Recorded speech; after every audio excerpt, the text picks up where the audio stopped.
मौगा मिलल बाटे हमरो भतार मौगा मिलल बाटे हमरो भतार मौगा ई का कहता र मौगा मिलल बाटे हमार भातार भले भतारा के सुतई हो तो बोले तकिया लगई हो भले भतारा के सुतई हो तो बोले तकिया लगई हो भले भातारा के सुताइब हो डबल तकिया लगाइब हो माने दोनों जना के लगई ह तकिया तबे नु अपन अपन काम स्टार्ट करबू लोग। ढेर दिन हो गइल बाटे मरले अब माजा धरे के पाजा मन करे बुलेट राजा ढेर दिन हो गइल बाटे मरले माजा ध के पकड़ले पाजा मन करे बुलेट भैया त का कहता र जाके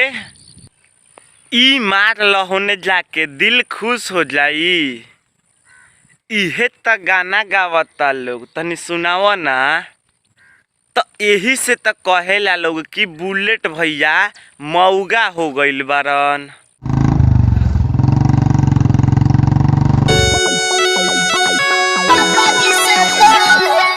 हई देख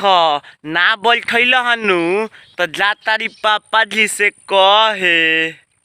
काहे ले लो महाजायरऊ आरे छोड़े के जब रहे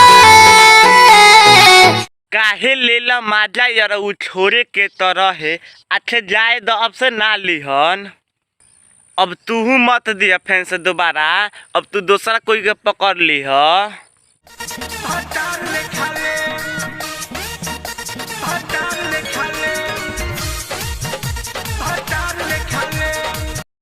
भातार लेखन लेम भातार लेखन लेम भातार लेखन लेम ई सब का कहता र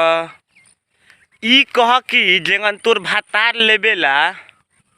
ई कह कि ओही गन लेम त मार चिल्ला तोरा भातार लेखन भातार लेखन भातार लेखन।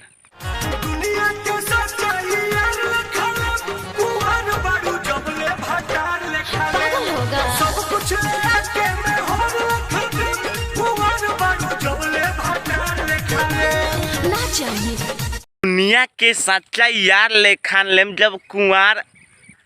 बारू जबले भातार लेखन लेम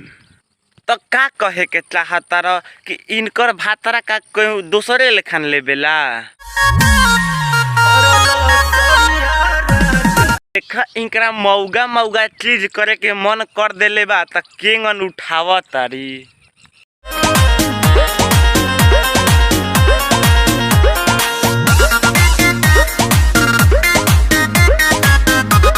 देख लो कि एने काम शुरू हो रहल बा